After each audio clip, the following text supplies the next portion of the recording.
Jambo na habari za asubuhi wapendwa wasikilizaji na watazamaji wa Kivu News Info. Tunakaribisha tena kuungana nasi katika matangazo yetu ya asubuhi ya leo, ikiwa ni Jumatatu tarehe 6 Juni mwaka 2026.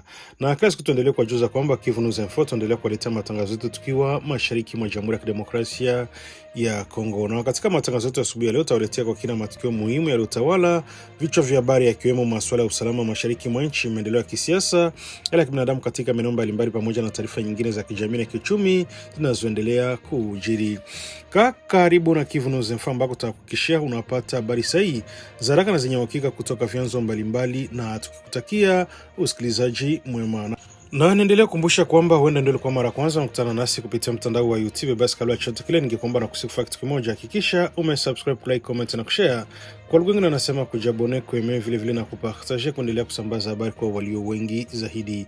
Na basi kama tutakuwa tumeshafanya hivyo, acha tuendelee kusema asante sana kuchagua Kivu News Info kama kituo chako chema cha matangazo.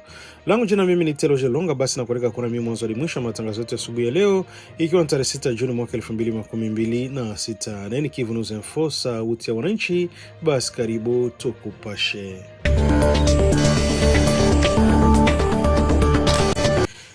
Rais wa Jamhuri ya Kidemokrasia ya Kongo Felix Antoine Tshisekedi amefanya mabadiliko muhimu katika uongozi wa kijeshi wa mkoa Ituri kwa kumteua Jenerali Meja Kasongo Batoka Mulumba Gabi kwa gavana mpya wa kijeshi wa mkoa huo wa Ituri. Jenerali Kasongo anachukua nafasi ya Luteni Jenerali John Luboya Kashama ambaye alikuwa akiongoza Ituri tangu mwaka Mei mwaka 2021 baada ya kutangazwa kwa hali ya etat de siege katika jimbo la Ituri na Kivu Kaskazini. Kwa mujibu wa tangazo rasmi la urais, Jenerali Meja Kasongo Batoka Mulumba Gabi alikuwa akihudumu tangu mwezi Agosti mwaka 2025 kama kamanda msaidizi anayehusika na operesheni za kijasusi katika kanda 31 ya kijeshi iliyoko katika mkoa wa Chopo.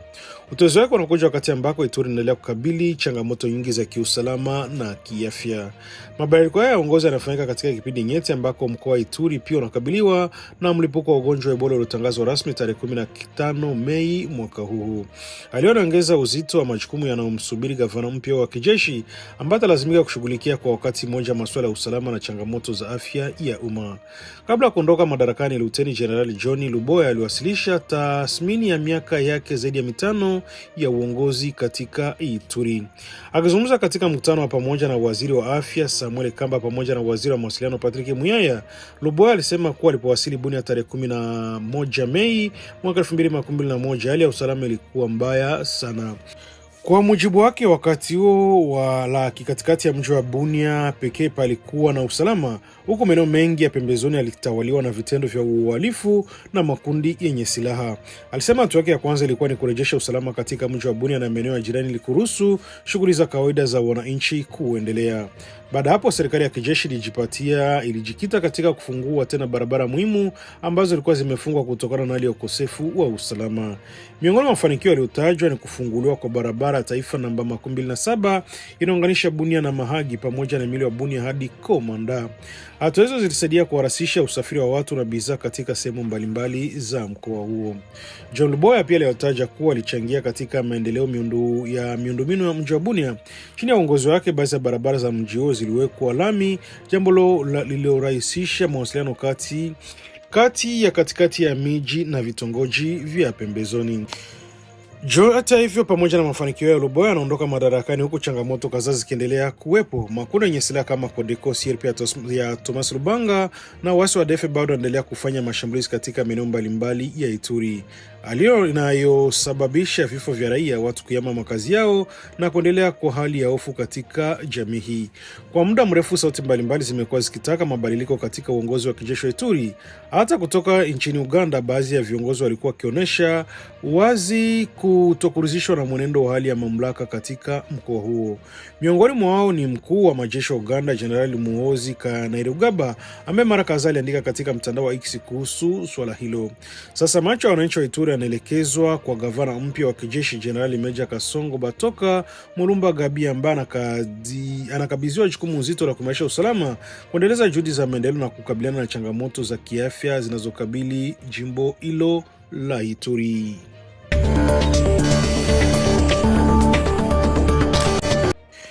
Marekani imeongeza shinikizo katika juhudi za kutafuta amani mashariki mwa Jamhuri ya Kidemokrasia ya Kongo kuitaka Rwanda kuondoa mara moja wanajeshi wake wanaodaiwa kuwepo katika ardhi ya Jamhuri ya Kidemokrasia ya Kongo. Kauli hiyo inaonyesha mabadiliko ya msimamo wa Washington ambayo sasa inaonekana kuwa kali zaidi kuhusu mgogoro wa usalama unaendelea katika eneo la Maziwa Makuu.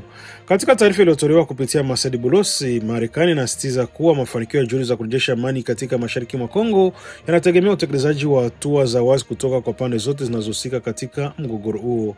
Serikali ya Marekani inaamini kuwa ni muhimu kwa kila mhusika kutekeleza ahadi zake na ili kuzuia hali ya usalama kuendelea kuzorota. Kwa mujibu wa Washington, hatua mbalimbali za diplomasia zimekuwa zikiendelea katika miezi hivi karibuni kwa lengo la kurejesha utulivu katika eneo la Maziwa Makuu. Marekani imeeleza kuwa juhudi hizo zinapaswa kuungwa mkono na vitendo halisi kutoka kwa nchi na makundi yenye silaha yanahusika moja kwa moja au kwa njia isiyo ya moja kwa moja katika mzozo huo. Katika hatua nyingine, Marekani imetangaza kuwa tayari inawawekea vikwazo viongozi kadhaa waandamizi wa M23 pamoja na viongozi wa kundi la FDLR. Watu wanatuhumiwa kuhusika katika vitendo vya ukatili dhidi ya raia pamoja na kuvuruga mipango ya amani inayolenga kurejesha utulivu katika mashariki mwa nchi. Washington inaeleza kuwa lengo la vikwazo hivyo ni si tu kuadhibu wahusika bali pia ni kulinda matumaini ya kupatikana kwa amani ya kudumu katika eneo hilo. Marekani inaamini kuwa kuwajibisha wale wanaochochea vita ni sehemu muhimu ya suluhisho la kudumu kwa mgogoro wa muda mrefu unaolikumba eneo la mashariki mwa Jamhuri ya Kidemokrasia ya Kongo. Hata hivyo, ujumbe uliovutia zaidi ni ule unaolenga mataifa yanayohusika katika mgogoro huo. Marekani imeonya kuwa iko tayari kuchukua hatua kali dhidi ya nchi yoyote, mtu yeyote au kundi lolote litakalobahatika kuhatarisha juhudi za amani. Hatua hizo zinaweza kujumuisha vikwazo vipya vya kiuchumi, kisiasa na diplomasia kwa wale watakaokiuka makubaliano yaliyopo. Katika msimamo wake mpya, Washington limeitaka Rwanda kuhakikisha kuwa wanajeshi wake wanaondoka kabisa katika eneo la Jamhuri ya Kidemokrasia ya Kongo bila kuchelewa zaidi.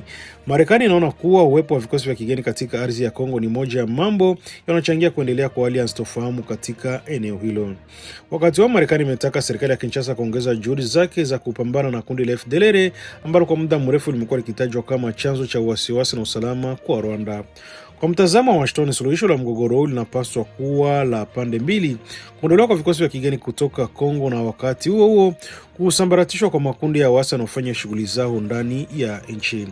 Marekani inaamini kuwa hatua hizi mbili zinapaswa kwenda sambamba ili kuondoa sababu zinazotumiwa kwa kila upande kuendeleza kwa mzozo. Kwa kufanya hivyo, mazingira bora ya mazungumzo na utekelezaji wa makubaliano ya amani yanaweza kupatikana.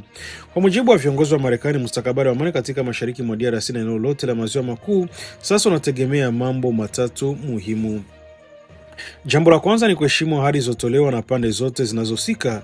Jambo la pili ni utekelezaji wa kweli wa makubaliano ya amani yaliyofikiwa katika majadiliano mbalimbali. Na jambo la tatu ni kuhakikisha kwamba kila mhusika anawajibika kwa matendo yake, iwe ni nchi, kundi la waasi au mtu binafsi. Kauli ya Washington inakuja wakati ambako jumuiya ya kimataifa inaendelea kufuatilia kwa karibu hali ya usalama mashariki mwa Kongo, eneo ambalo kwa miaka mingi limekuwa likikumbwa na vita, migogoro ya silaha na janga la kibinadamu linalowasili mamilioni ya wananchi. Wachambuzi wanaona kuwa msimamo mpya wa Marekani unaweza kuongeza shinikizo kwa wahusika wote kutekeleza makubaliano ya amani na kuchangia kurejesha utulivu wa kudumu katika eneo hilo. Wakazi walionusurika katika shambulio la waasi wa ADF lilitokea usiku wa kuamkia Jumatano katika eneo la Mbau Matete wilayani Beni mkoani Kivu Kaskazini wameeleza namna washambuliaji hao walivyoweza kuingia katikati ya wananchi kwa kutumia mbinu za kujifanya watu waliokuja kutoa pole kwa familia iliyokuwa katika maombolezo. Kwa mujibu wa mashuhuda wa baadhi ya manusura waasi hao waliwasili katika eneo hilo wakijichanganya na wananchi wengine waliokuwa wamekusanyika kwa ajili ya shughuli za maombolezo. Inadaiwa kuwa walikuwa wamejificha silaha zao ndani ya mikeka ili wasitambulike mapema na wananchi waliokuwepo. Mashuhuda wanasema hali ilianza kuzua mashaka baada ya vijana wa eneo hilo kugundua uwepo wa kundi jingine la watu wenye silaha karibu na sehemu hiyo. Ugunduzi wao ulisaidia kubaini kuwa baadhi ya watu walikuwa ndani ya mkusanyiko walikuwa waasi wa ADF walikuwa wamejipenyeza kwa asiri. Baada ya hiyo kugundulika, mashambulizi yalizuka na kusababisha taharuki kubwa miongoni mwa wananchi. Walionusurika wanasema walinusurika kutokana na kuingia kati kwa haraka kwa wanajeshi wa jeshi la Jamhuri ya Kidemokrasia ya Kongo FARDC ambao ilifika eneo la tukio na kukabiliana na washambuliaji. Kwa mujibu wa taarifa za awali, takriban raia 10 walipoteza maisha katika shambulio hilo usiku wa kuamkia Jumatano. Swali limezidisha hofu miongoni mwa wakazi wa eneo la Beni ambalo limeendelea kukumbwa na mashambulizi ya mara kwa mara yanahusishwa na kundi la ADF. Mamlaka za usalama zinaendelea kufuatilia hali katika eneo hilo, huku wananchi wakitoa wito wa kuimarishwa kwa ulinzi ili kuzuia mashambulizi mengine dhidi ya raia wasiokuwa na hatia. Ifika 22h ADF alikuya sawa bakiana benye banalala kumatanga. Alikiana mikeka, kwesi anagunza ile mkeka. Kwesi aruma iko ndani na mpanga na vifanye banatumikishaka hivi. Bakamena sema wapatie chakula, wao habaya kula. Mama kalamuka, mama responsable ya ule muyomba mwenye baliua pale, akalamuka na bapatia bugali bananza kukula. Bagarso walikuwa nakunya ga 6 kukapa yote ya chef lenye balichoma pale. Bale bagarso moya akatupa macho, asa akaona benye biko ateli nyuma ya nyumba. Njo akatoka na mbio, bakaona ke ina reverse, njo bakaanza masasi.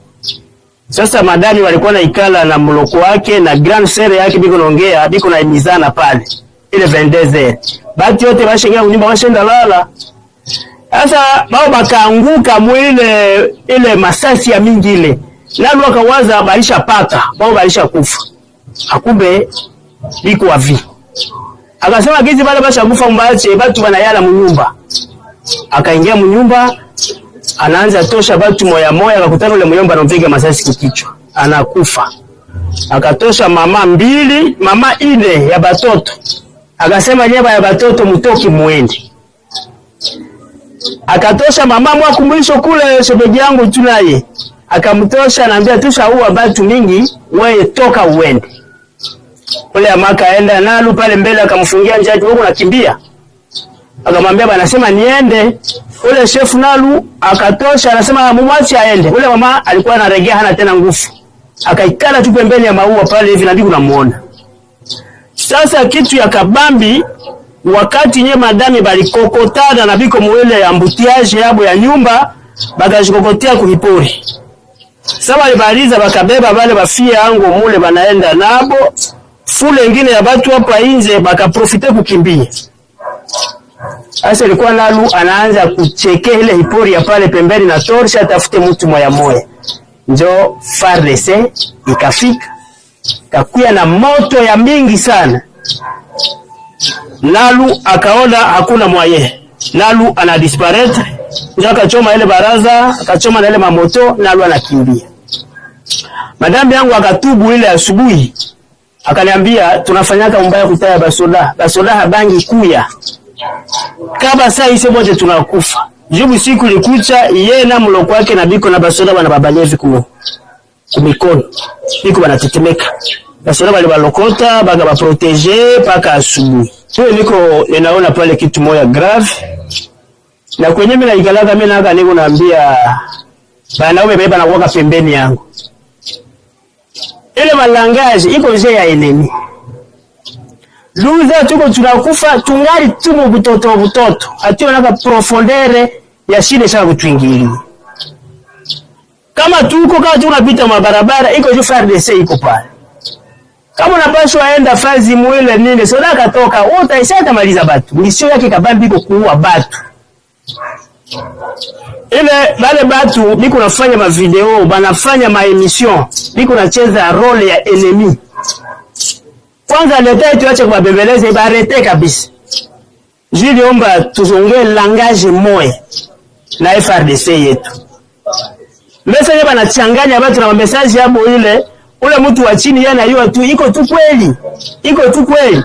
Lakini bila FARDC pala.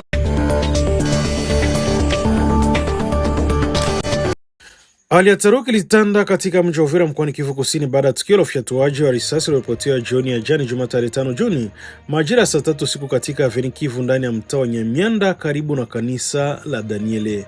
Kwa mujibu wa taarifa za awali, watu wawili walijeruhiwa katika tukio hilo Mmoja wao alipata majeraha mabaya na alikimbizwa kwa matibabu, huku mwingine akijeruhiwa kwa kiwango kidogo. Hadi sasa hali zao halisi za kiafya bado hazijatangazwa rasmi na mamlaka husika. Mashuhuda walikuwepo eneo la tukio wanasema kuwa milio kadhaa risasi ilisikika na kusababisha hofu kubwa miongoni mwa wakazi wa eneo hilo.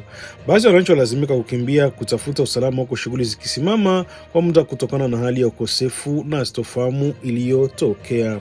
Mbali na majeruhi hayo mawili, gari moja pia liliharibiwa baada ya vioo vyake kuvunjwa na risasi wakati wa tukio hilo. Uharibifu unaonyesha ukubwa wa mashambulizi hayo ambayo yaliwatia hofu wakazi wa Nyamyanda na maeneo ya jirani. Hadi sasa mazingira kamili ya tukio hilo bado haijajulikana, hivyo utambulisho wa watu waliohusika na ufyatuaji huo wa risasi haujafahamika. Hakuna kundi wala mtu yeyote ambaye amejitokeza kudai kuhusika na tukio hilo. Mamlaka za usalama zimeanza uchunguzi ili kubaini chanzo cha tukio hilo, kutambua wahusika na kuelewa sababu zilizosababisha ufyatuliaji wa risasi katika eneo hilo la wakazi la wananchi. Wakazi wa Uvira wanaendelea kutoa wito kwa vyombo vya usalama kuimarisha doria za usiku na kuongeza hatua za ulinzi ili kuzuia matukio ya aina hiyo ambayo yanaendelea kuzua hofu na wasiwasi miongoni mwa wananchi. Hali ya usalama endelea kuwa tete katika kundi la Luberiki wilayani Walikale mkoani katika mkoa Kivu Kaskazini tangu kuanza kwa mapigano kati ya jeshi la Jamhuri ya Kidemokrasia ya Kongo na waasi wa M23 yaliyotokea tarehe 23 Mei iliyopita. Mapigano yamesababisha hofu kubwa miongoni mwa wananchi na kulazimisha mamia ya familia kuyakimbia makazi yao ili kutafuta usalama. Vijiji kadhaa vimeachwa karibu tupu baada ya wakazi kuondoka kufuatia mapigano makali yaliyoshuhudiwa katika eneo la Kibati. Kwa mujibu wa vyanzo vya ndani, wakazi wa vijiji vya Busi, Ndurumo, Uabula, Bukonde, Buenje na Kikamata ya pili wamekimbilia porini wakihofia kuendelea kwa mashambulizi na kuongezeka kwa mapigano kati ya pande zinazohasamiana. Wengi wao wameondoka bila kubeba mali zao na sasa wanaishi katika mazingira magumu. Hali ya kibinadamu ya watu waliokimbia makazi yao inaendelea kuzorota siku hadi siku. Ripoti kutoka eneo hilo zinaonyesha kuwa familia nyingi hazina chakula cha kutosha, maji safi ya kunywa wala huduma za msingi za afya. Wengi wao hasa watoto, wazee na wanakabiliwa na hatari ya magonjwa kutokana na mazingira magumu wanayoishi. Watoto ni miongoni mwa walioathirika wakubwa mgogoro huo. Kutokana na kuhama kwa lazima, wengi wao hawana tena nafasi ya kwenda shule na wamelazimika kuishi porini pamoja na familia zao wakikabiliwa na hali ngumu ambayo haijawahi kuwakumba hapo awali. Ingawa katika siku za hivi karibuni kumeshuhudiwa utulivu wa muda katika eneo la Kibati baada ya kusimamishwa kwa mapigano, hali bado inazua wasiwasi mkubwa. Vyanzo vya usalama vinaeleza kwa kila upande unaendelea kushikilia maeneo yake bila kuonyesha dalili za kuondoka. Kwa mujibu wa taarifa hizo, waasi wa M23 bado wanadhibiti vilima vinazunguka Kibati, wakati vikosi vya serikali vinaendelea kushikilia katikati ya eneo hilo. Migawanyiko hiyo wameendelea kuongeza hofu na kurejea kwa mapigano wakati wowote. Vyanzo mbalimbali vya ndani pia vinaonya kuwa hatari ya kuanza tena kwa mapigano ni kubwa kutokana na mvutano unaendelea kati ya pande hizo mbili. Wananchi waliokimbia makazi yao wanaendelea kuishi kwa hofu huku wakisubiri kurejea kwa amani na usalama ili waweze kurudi katika vijiji vyao na kuendelea na maisha yao ya kawaida. Mashirika ya kibinadamu na viongozi wa kijamii wanaendelea kutoa wito kwa mamlaka husika na washirika wa kibinadamu kuongeza msaada wa dharura kwa maelfu ya watu walioathiriwa na mapigano hayo, hasa katika maeneo ambayo yamekuwa magumu kufikika kutokana na hali ya usalama. Baraza Kuu la Udhibiti wa Vyombo vya Habari na Mawasiliano nchini Jamhuri ya Kidemokrasia ya Kongo inajulikana kama CCAK limechukua hatua la kumsimamisha mchungaji Jile Mulindwa kuonekana katika vyombo vya habari kwa kipindi cha siku 13. Katika uamuzi wake, CCAK imeeleza kuwa hatua hiyo imechukuliwa baada ya mchungaji huyo kutoa matamshi yanayotajwa kuwa ya matusi, ubaguzi na unakiuka maadili mema ya jamii katika baadhi ya vipindi na mahojiano aliyoshiriki kupitia vyombo vya habari. Kwa mujibu wa mamlaka hiyo ya udhibiti wa vyombo vya habari, kauli hizo zimeonekana kwenda kinyume na misingi ya maadili ya kanuni zinazopaswa kuheshimiwa na watu wote wanaotumia majukwaa ya habari na mawasiliano nchini. Baada ya kusimamishwa kwake kuonekana kwenye vyombo vya habari, uamuzi huo unazuia kurushwa kwa vipindi vyake katika redio au televisheni zote zinazofanya kazi ndani ya Jamhuri ya Kidemokrasia ya Kongo kwa muda wote wa adhabu hiyo. Sisi yake imeeleza kuwa katika kipindi cha siku 13 za kusimamishwa kwake, mchungaji Jile Mulindwa hataruhusiwa kualikwa katika vipindi vya redio wala televisheni, iwe kama mgeni, mhubiri au mchungaji wa masuala mbalimbali. Vyombo vya habari vitakavyo kiuka maelezo hayo vinaweza kuchukuliwa hatua za kinizamu kwa mujibu wa sheria zinazosimamia sekta ya mawasiliano nchini. Hatua ni sehemu inaonyesha vyombo vya habari vinavyohusishwa na huduma za mchungaji huyo, ikiwemo redio Nuru FM ambayo imetajwa katika uamuzi wa Sesake. Mamlaka hiyo imeonya kuwa taasisi yoyote ya habari itakayoruhusu matangazo au vipindi vitajumuisha mchungaji huyo katika kipindi cha adhabu inaweza kukabiliwa na vikwazo vingine vya kisheria. Uamuzi huo umeibua mijadala mbalimbali ndani ya jamii ya Kongo, huku baadhi ya watu wakiona kuwa kama hatua ya kulinda maadili katika vyombo vya habari, wakati mwingine wakisubiri maelezo zaidi kuhusu matamshi yaliyosababisha adhabu hiyo. Kwa upande wake, sera yake imeeleza kuwa inaendelea kusisitiza umuhimu wa kuheshimu kwa maadili ya taaluma ya habari, huku utu wa binadamu na sheria zinazodhibiti maudhui yanayosambazwa kwa umma. Taasisi hiyo inaamini kuwa vyombo vya habari vinapaswa kutumika kama nyenzo za kuelimisha, kuunganisha na kujenga jamii badala ya kusambaza ujumbe unaoweza kuchochea migawanyiko au kuathiri maadili ya wananchi. Kusimamishwa kwa mchungaji Jile Mulindwa kunakuja katika kipindi ambacho mamlaka za udhibiti wa vyombo vya habari nchini DRC zinaendelea kuimarisha juhudi za kuhakikisha kuwa watangazaji, wahubiri, wachambuzi na wageni wa vipindi mbalimbali wanazingatia sheria za mawasiliano pamoja na kanuni za maadili katika kauli na maudhui yanayowasilishwa kwa umma.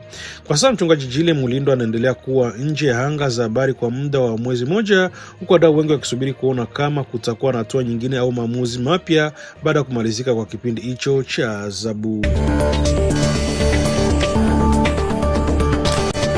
Mamlaka za afya katika mji wa Kisangani, makao makuu ya mkoa wa Chopo, zimeanzisha msako wa haraka kwa kumtafuta mwanamke aliyeshukiwa kuwa na ugonjwa wa Ebola ambaye anadaiwa kwa aliwasili kutoka mji wa Beni katika mkoa wa Kivu Kaskazini.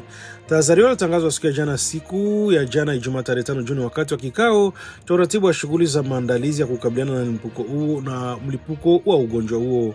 Kwa mujibu wa maafisa wa afya, lengo la msako ni kumtambua na kumkamata mwanamke huyo haraka iwezekanavyo ili afanyiwe uchunguzi wa kitabibu na kuzuia haraka hatari yote ya kuenea kwa ugonjwa huo ndani ya mji wa Kisangani na maeneo ya jirani. Akizungumza katika mkutano wa kamati ya mkoa inayoratibu maandalizi ya mapambano dhidi ya Ebola, Daktari Franke Membwa kutoka idara ya afya mkoa wa Chopo alisema kuwa taarifa zilizopatikana zinaonyesha kuwa mwanamke huyo anayetumiwa kuwa na dalili za Ebola alitoka Beni na kuingia Kisangani, jambo ambalo limebua wasiwasi mkubwa kwa wataalamu wa afya. Tangazo hili lilitolewa wakati ambako hakuna mgonjwa yoyote wa Ebola aliyethibitishwa rasmi katika mkoa wa Chopo. Hata hivyo, mamlaka za afya zimeamua kuongeza kiwango cha uangalizi kutokana na hatari inaweza kutokea ikiwa mgonjwa huyo atakuwa ameambukizwa virusi vya Ebola. Wataalamu wa afya wanaeleza kuwa mkoa wa Chopo uko karibu na maeneo ya Kivu Kaskazini, Ituri, ambako sasa inakabiliana na mlipuko wa 17 wa ugonjwa wa Ebola nchini Jamhuri ya Kidemokrasia ya Kongo. Ukaribu wa kijiografia unafanya Chopo kuwa katikati ya hatari ya kupokea wagonjwa au watu waliokutana na virusi hivyo kutoka maeneo yaliyoathirika. Kwa mujibu wa taarifa za huduma za afya, sampuli 4 zilichukuliwa kutoka kwa watu waliokuwa wameshukiwa kuwa na dalili za Ebola mjini Kisangani na kupelekwa katika taasisi ya kitaifa ya utafiti wa tiba ya kibiolojia. Zimeonyesha matokeo asi. Hali hii inaonyesha maana kuwa watu hao hawakuibanika kuwa na virusi vya Ebola. Matokeo yamepokelewa kwa matumaini makubwa na mamlaka za afya, kwa inaonyesha kuwa hadi sasa hakuna ushahidi wa maambukizi ya Ebola katika mji huo. Hata hivyo, viongozi wa afya wanasisitiza kuwa hali hiyo haipaswi kupunguza umakini wa tahadhari zinazohitajika.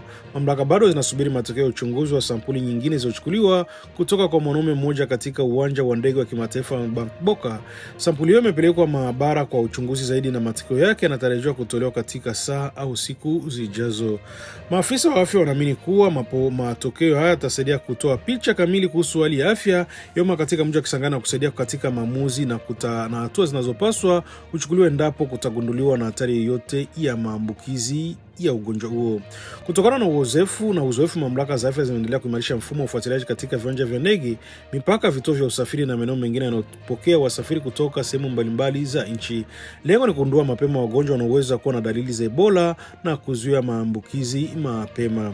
Kwa sasa shughuli za utafutaji zinaendelea, kwa wananchi wakihimizwa kutoa taarifa za haraka kwa wahudumu wa afya endapo watabaini mtu mwenye dalili zinazofanana na Ebola, ili hatua za haraka zichukuliwe kwa ajili ya kulinda afya ya jamii hii.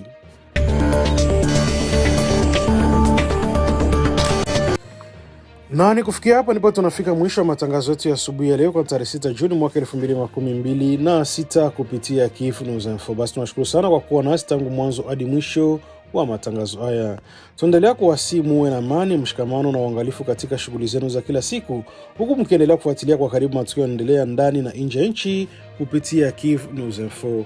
Basi kabla ya kuhitimisha matangazo yetu ya asubuhi ya leo, naendelea kukumbusha wewe ndio kwa mara ya kwanza unakutana nasi kupitia mtandao wa YouTube. Basi kabla ya kuondoka, tungekuomba na kusifu kitu kimoja, kisha umesubscribe, like, comment na kushare. Na kwa lugha unasema kujabone, kueme vile na kupartager, kuendelea kusambaza habari kwa walio wengi zaidi. Na basi kama taruta kumeshafanya hivyo, acha tuendelee kusema asante sana kuchagua Kif News Info kama kituo chako chema cha matangazo. Nia na mazungumzo yetu kila siku tunakuletea habari sahihi kuaminika tena kwa muda mwafaka.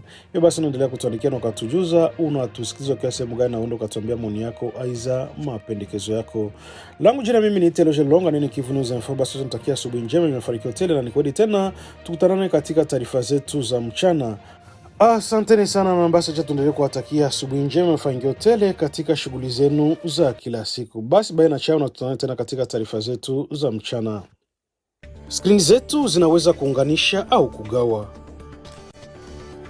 Leo hii taarifa nyingi husambaa bila kuthibitishwa kwenye mitandao ya kijamii. Uvumi, habari za uongo na maneno ya chuki vinaharibu uaminifu na kudhoofisha jamii zetu. Kabla ya kushiriki, jiulize swali rahisi: je, taarifa hii ni ya ukweli? Tuthibitishe vyanzo, tukatae upotoshaji, tuseme hapana kwa taarifa za uongo. Skrini zetu zinapaswa kuwa madaraja na si silaha. Kif News Info inakuita kuwa na uwajibikaji wa kidijitali. Pamoja tuchague umoja, ukweli na amani. Ujumbe huu umetolewa na kuzanishwa na Wizara ya Ulaya ya Mambo ya Nje kwa kushirikiana na Search for Common Ground.